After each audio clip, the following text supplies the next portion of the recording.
Hi everyone, welcome back to Steve's View. For years, the debate over immigration in America has centered on one question: how do you stop illegal immigration? For most people, the answer seemed obvious. Build a wall, increase border security, hire more ICE agents, deport more people. Those were the images that defined Donald Trump's first presidency. But something very different is happening during Trump's second term. And surprisingly, one of the clearest descriptions of this new strategy didn't come from the White House. It came from the New York Times, which recently published a lengthy investigation into how the administration is quietly reshaping immigration policy. Whether you support Trump's approach or strongly oppose it, the investigation highlights something important. The administration's strategy today is no longer focused solely on deporting people. Instead, it is attempting to change the entire environment that attracts migrants to the United States in the first place. The article begins with the story of Raquel Molina.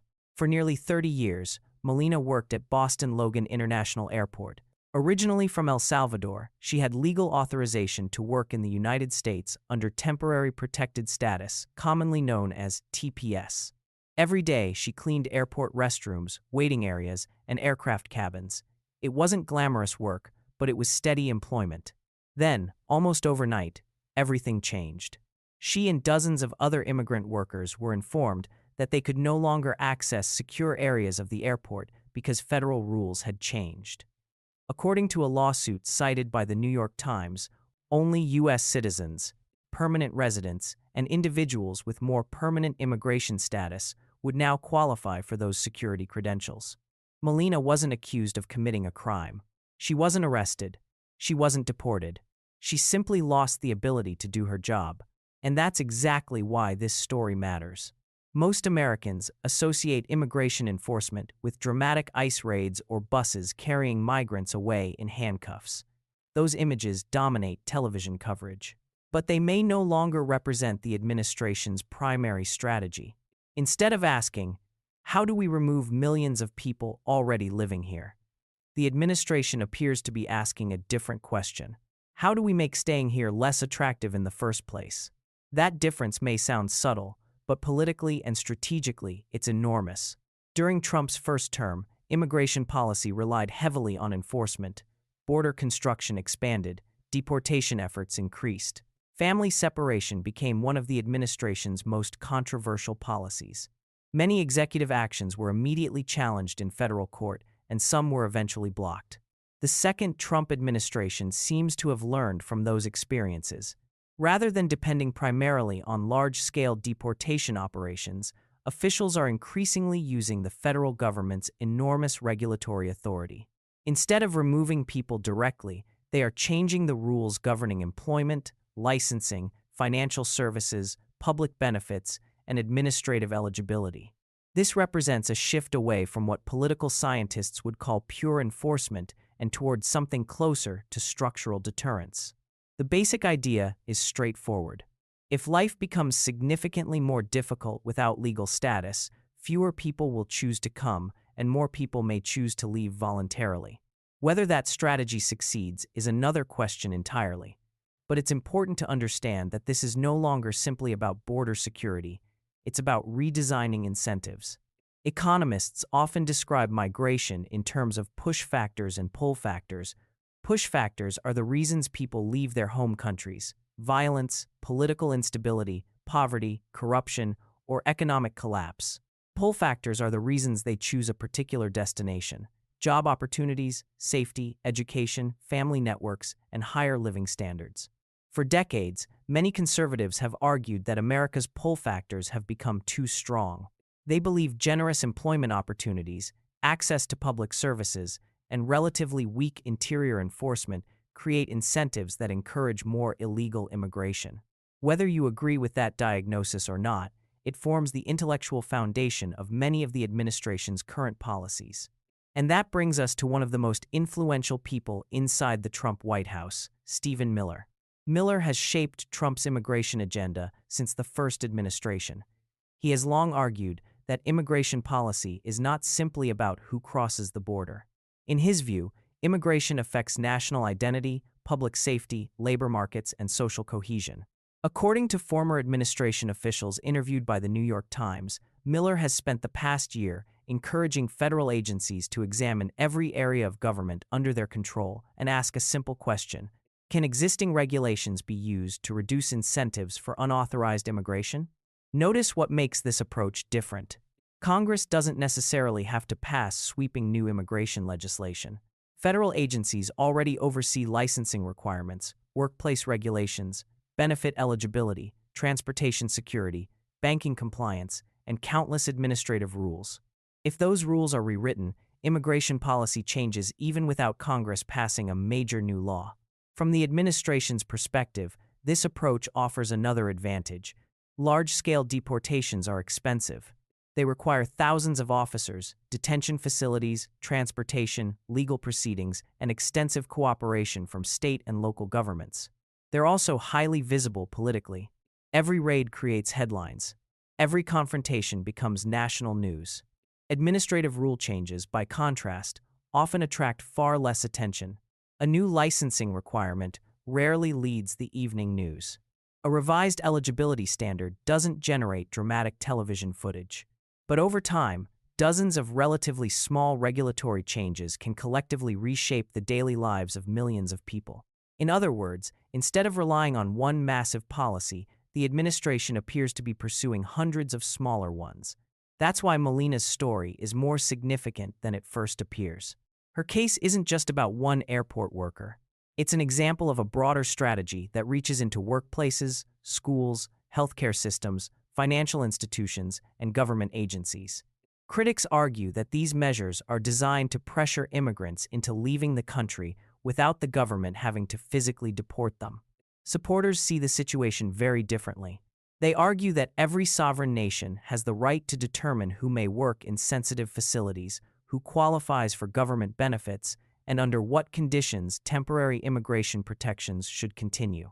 From their perspective, reducing incentives for unauthorized immigration is not punishment, it's simply restoring credibility to immigration law after years of inconsistent enforcement.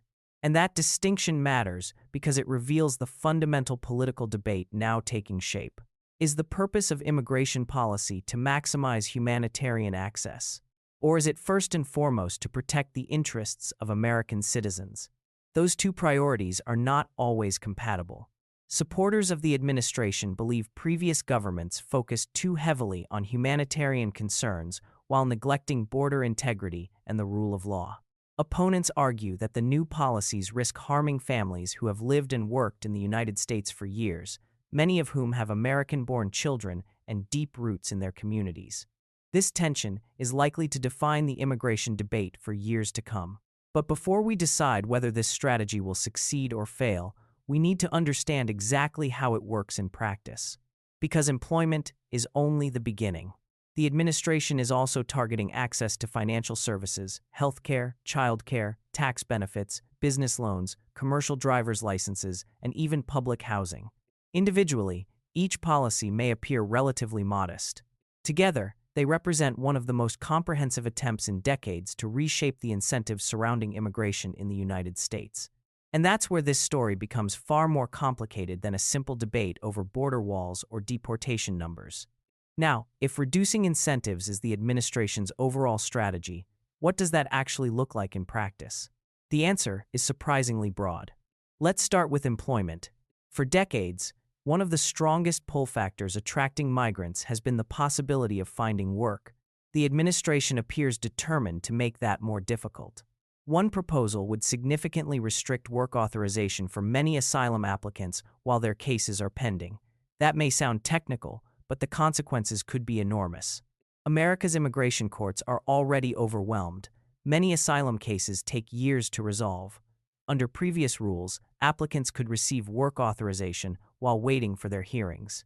Critics argue that this created an incentive for people with weak asylum claims to enter the country, knowing they could legally work for years before a final decision was ever made.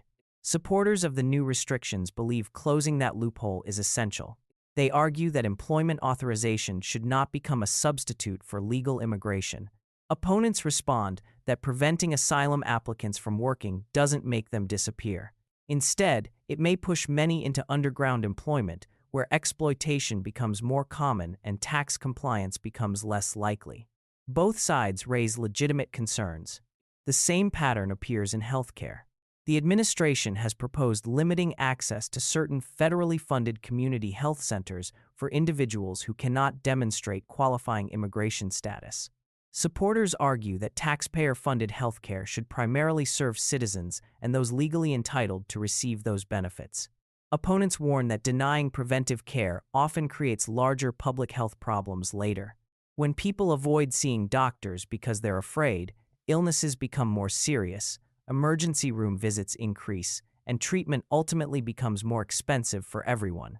According to physicians interviewed by the New York Times, some clinics have already reported significant declines in patient visits, not necessarily because eligibility rules changed immediately, but because fear spread faster than the regulations themselves. Fear, after all, can influence behavior just as effectively as law. The administration has also explored tighter scrutiny of financial services.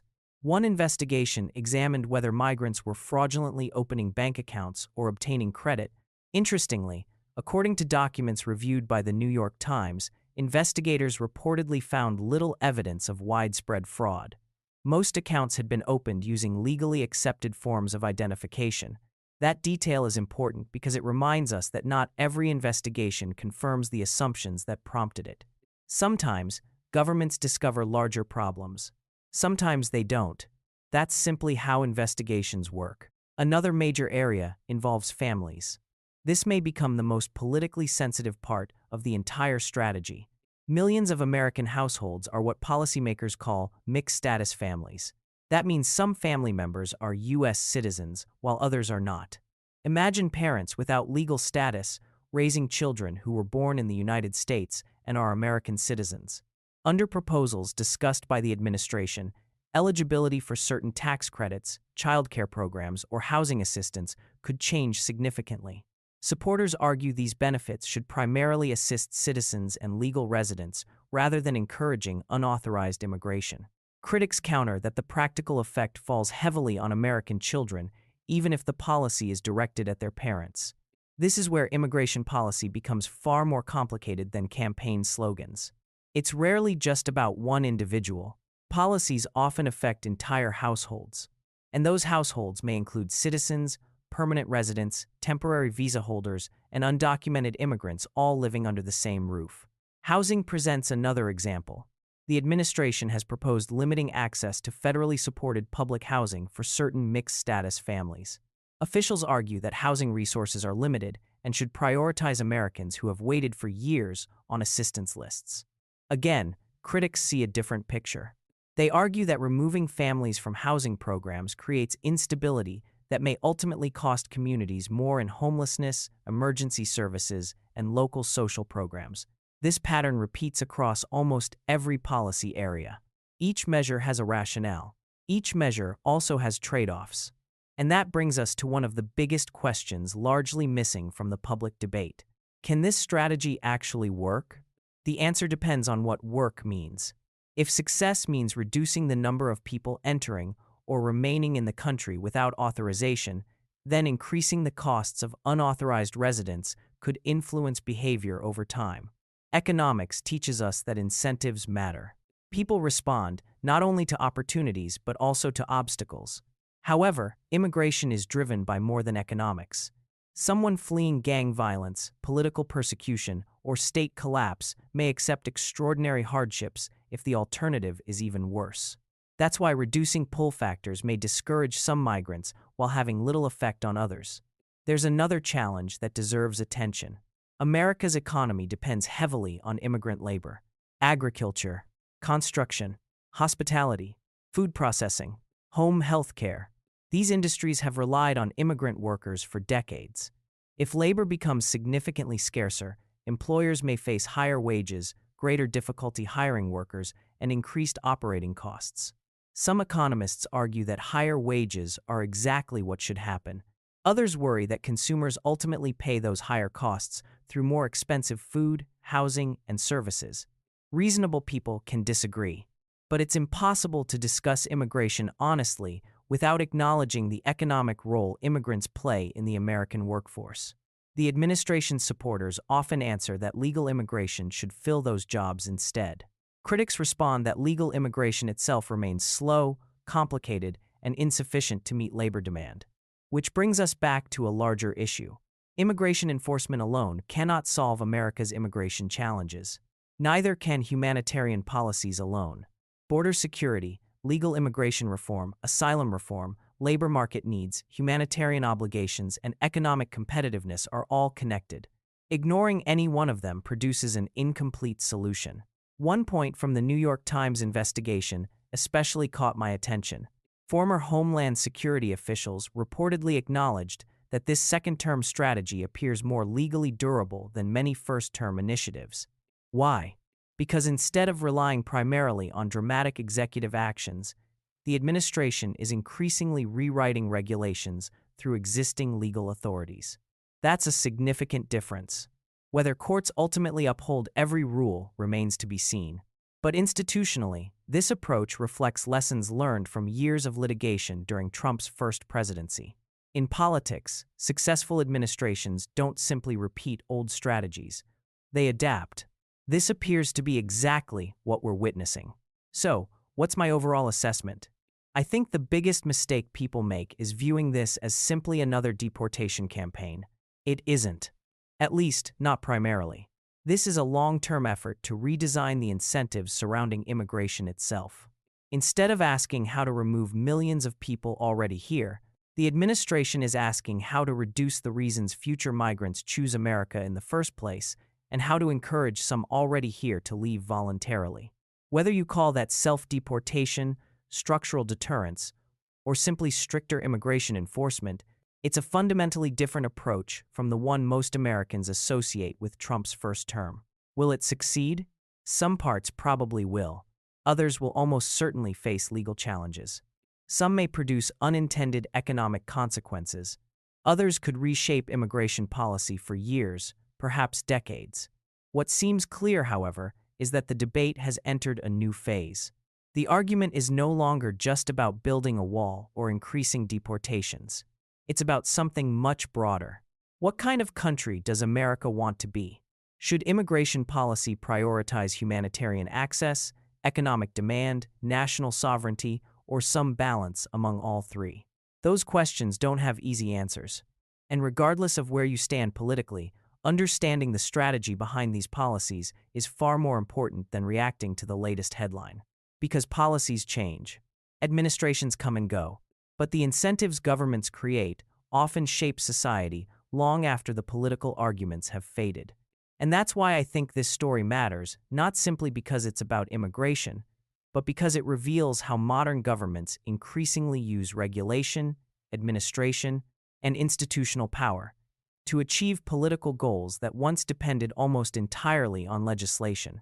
Whether history judges this strategy as effective or misguided remains to be seen. But one thing is already clear. America's immigration debate has entered an entirely new chapter. Thanks for watching.